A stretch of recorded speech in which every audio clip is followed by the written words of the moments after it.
Selamat malam Bapak Ibu Saudara sekalian. Shalom semuanya. Saudara, hidup ini sebenarnya cuma ada dua macam, yaitu hidup yang dipimpin oleh daging, oleh hawa nafsunya, maksudnya natur dosa manusia itu, atau hidup yang dipimpin oleh roh. Roma pasal 8 ayat 14 berkata bahwa semua orang yang dipimpin roh Allah adalah anak Allah. Jadi sebenarnya pimpinan roh ini ciri bahwa seseorang itu anak Allah atau bukan.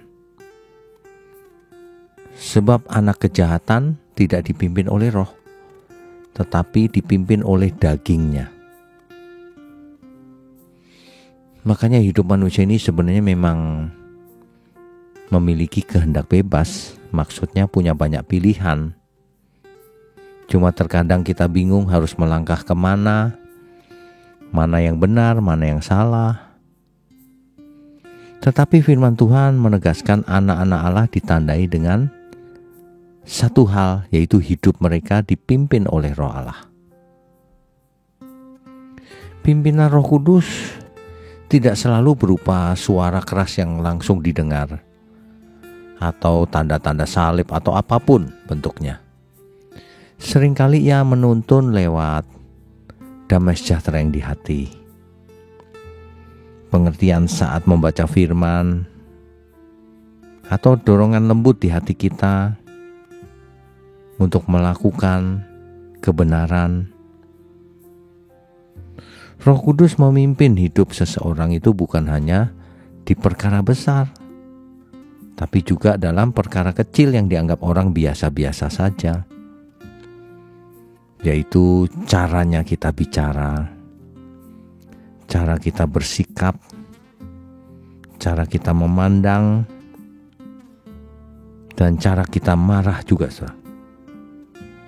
Jadi kalau seseorang harus marah, ia memang harus marah. Tapi kalau Tuhan berkata jangan marah, jangan marah. Yang seringkali itu terbalik, saudara.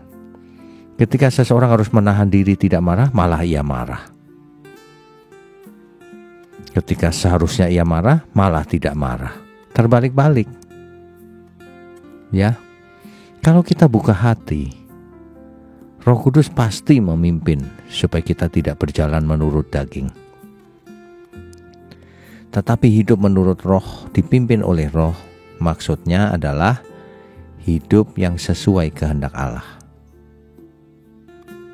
Mari malam ini kita renungkan, apakah kita sungguh-sungguh memberi ruang bagi Roh Kudus untuk memimpin setiap langkah kita?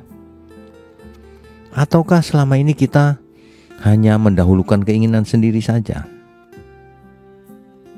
Nah, mari saudara, jika saudara menjadi anak Allah, hiduplah kudus, dipimpin oleh roh. Ya, coba kita minta ampun lagi jika kita masih belum dipimpin oleh roh. Sebab sebagai anak Allah, cirinya adalah dipimpin oleh roh. Selamat istirahat saudara. Esok mari kita hadapi lagi segala hal di dalam Tuhan. Amin.